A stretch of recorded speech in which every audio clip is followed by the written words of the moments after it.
इज्जत ऊपर के हाथ की होती है, नीचे की हाथ की नहीं होती। और अगली लाइन में क्या फरमाते हैं? कहते हैं ऊपर का हाथ वो है जो देता है, नीचे का हाथ वो है जो मांगता। मैं अभी भी पूछ रहा था डॉक्टर अफशान से, कितनी मुस्लिम आबादी है बिहार में?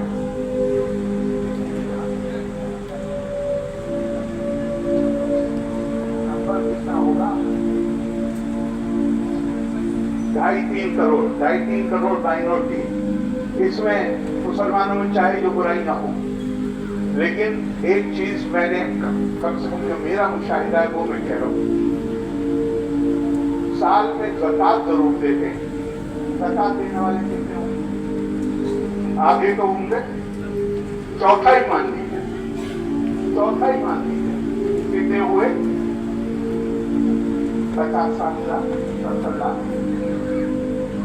एवरेज 500 रुपए मान लीजिए। जरा 55 लाख और 500 को जरब करिए, कितना हुआ? करिएगा डॉक्टर साहब, मेरा मैथमेटिक्स तो कमजोर है।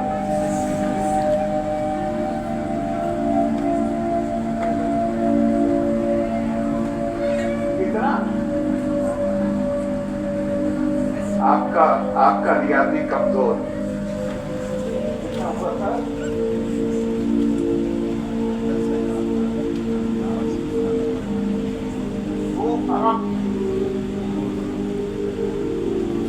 आपको किसी से मदद मांगने की जरूरत है क्या? ये लोग ज़कात नहीं देते?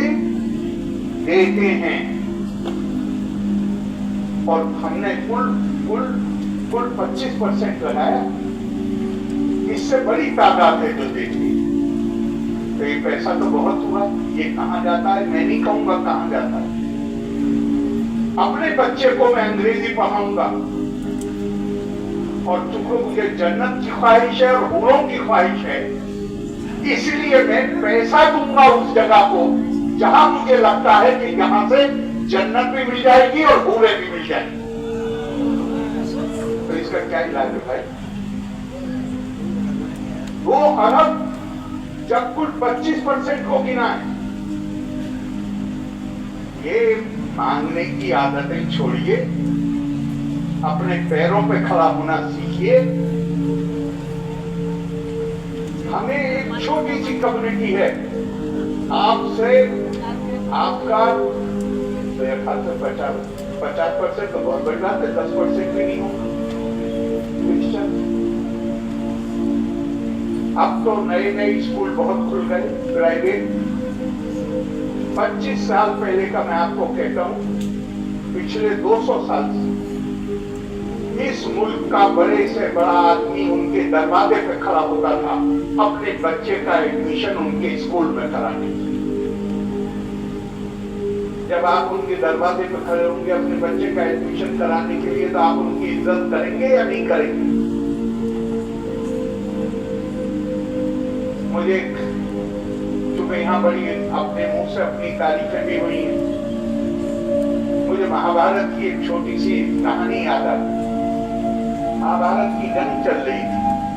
अर्जुन ने कहा था अपने बड़े भाई युधिष्ठिर से कि मैं कर्ण को मार दूंगा। जिस दिन कर्ण सिपह सालार बना, उस दिन उसने माँ को कुंती को वादा किया था कि तुम जन्म से पहले भी 5 बेटों की माँ थी, जन्म के बाद भी 5 बेटों की माँ रहो। यानी मैं किसी और को नहीं मारूंगा, मारूंगा तो सिर्फ अर्जुन को मारूंगा या अर्जुन मुझे मार देगा। तो आप बोले कि तुम्हारे 5 बेटे बने रहेंगे, वो मर गया तो मैं हूं और मैं मर गया तो वो है। तो उसने चारों को धकेल दिया पीछे, लेकिन मारा नहीं। खबर ये फैल गई कि युधिष्ठिर बहुत गंभीर रूप से जख्मी हो। अर्जुन तक खबर पहुंची, वो भाग के आया। युधिष्ठिर ने पूछा मार दिया? उसने कहा नहीं, मैं तो आपकी खैरियत पूछने आया हूं, पता चला। उसने कहा, वो गुस्से में आ गए और कहा कि तुम अभी तक नहीं मार सके, तुम्हारे अंदर कोई ताकत नहीं है, तुम अपना ये धनुष जो है ये किसी और को दे। जैसे ही उन्होंने ये कहा, अर्जुन उनकी तरफ तलवार लेके वापस। तो श्री कृष्ण ने पूछा कि भाई ये क्या कर रहे हो? कहा कि मैंने कसम खाई हुई है कि जो कोई मुझसे मेरे धनुष को बुरा कहेगा मैं उसे मारूं। कहा तो जब तो ऐसी खत्म हो गई, जब तुम एक दूसरे को मारने को तैयार हो तो जब तो खत्म हो गई। तो उसने कहा मैं क्या करूं, मेरा तो धर्म सत्य है, मैंने ये कसम खाई हुई है। तो श्री कृष्ण ने कहा कि नहीं, इसका इलाज है। क्या है इलाज? ये तुम्हारा बड़ा भाई है, इसको जाके अंदर गालियां दे दो, क्योंकि जो काबिल एहतराम है, काबिल ताज़ीम है, अगर उसे गाली दे दो ये उसका कत्ल करने के बराबर। उसने गाली दे दी, बाहर निकला और तलवार फिर लेके अपने सीने में घुसाने की कोशिश की। उन्होंने कहा कि ये क्या कर रहे हो? तो देखा मैं बाप की तरह जो मेरा बड़ा भाई है उसे आपने मुझसे गालियां दिलवाई हैं, अब मुझे जिंदा रहने का हक है। तो उसने कहा चाहे वो मरता है या तुम मरते, बात तो खत्म हो गई, कहानी तो खत्म हो गई। तो इसका भी इलाज, और ने पूछा क्या इलाज? उसने कहा ऐसा करो, बाहर जाओ, लोगों को इकट्ठा करो और कहो कि मुझसे बड़ा धनुष चलाने वाला न कभी दुनिया में पैदा हुआ है न कभी पैदा होगा, मेरे जैसा कोई है ही नहीं। तो उसने कहा इससे क्या होगा? उसने कहा अपने मुंह से अपनी तारीफ करना खुदकशी करने के बराबर। अपने मुंह से अपनी तारीफ अच्छी नहीं लगती, अच्छा तब लगता है जब कोई दूसरा हमारी तारीफ करे। ये अच्छे अखलाक का भी सबूत नहीं है कि हम अपने मुंह से अपनी तारीफ करें।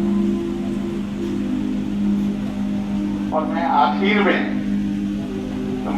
आपने बहुत ही खुद ही, मैं भी बहुत सारी चीजें बोल सकता हूँ इल्म की अहमियत पर।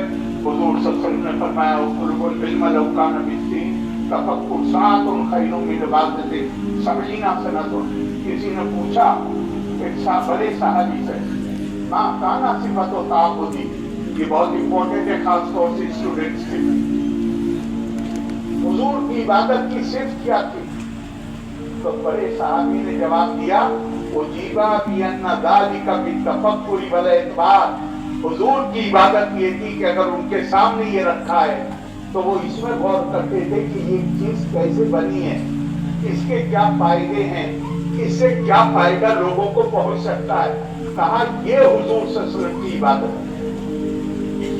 तो मैं उसमें अब नहीं जाऊंगा क्योंकि यहाँ बहुत खूब सब लोग बोले हैं और उन्होंने शुरुआत ही की है उस आयत मुबारका से जो पहली वही की सूरत में आई थी। और मुझे बहुत खुशी हुई कि यहाँ पे तकरीम मुकर्रिर ने मौला अली का भी हवाला दिया, लैसल यतीम कद माता वालिदो। यतीम वो नहीं है जिसके माँ बाप मर गए, यतीम वो है जिसके पास इल्म और अदब न हो, वो यतीम है। और लेकिन इसके साथ एक और याद दिलाना चाहूंगा, मौला अली का एक और बड़ा जबरदस्त कौल, उनका अपने बच्चों की तालीम और तरबियत में इस बात का ध्यान रखना कि उन्हें जिस दौर में जिंदा रहना है वो तुम्हारे दौर से अलग होगा। लिहाजा अगर तुम उनकी मदद कर सकते हो इस लायक बनाने में कि आने वाले दौर में वो कामयाबी के साथ जिंदगी गुजार सके, वो करो, लेकिन अपने ख्यालात की छाप उनके ज़हनों पर डालने की कोशिश मत करो। अरे दुनिया बदल रही है, हर लम्हा बदल रही है। मैंने आपको पहले ही बताया पुराने हकीम क्या है, इल्ला तंज़िरु युअज़्ज़िबकुम अज़ाबन। अगर उसके साथ उसके मुताबिक अपने आप को तैयार नहीं करो। यही पटना में सर सैयद ने एक तकरीर में कहा कि तुम अपना मुकाबला, अपना मुवाज़ना अपने बुजुर्गों से करते हो और तुम समझते हो कि उनकी तरह के कपड़े पहनकर, उनकी तरह की टोपी लगाकर, उनकी तरह के जूते पहनकर तुम अपने बुजुर्गों के नक्शे कदम पे चल रहे। और क्या तुम्हारे बुजुर्गों ने अपने दौर के तकाज़ों के मुताबिक कामयाब जिंदगी बनाने के लिए अपने आप को तैयार किया था। उनके नक्शे कदम पे ये चलना नहीं है कि उनके जैसे कपड़े पहन लिए या उनके जैसी टोपी लगा ली।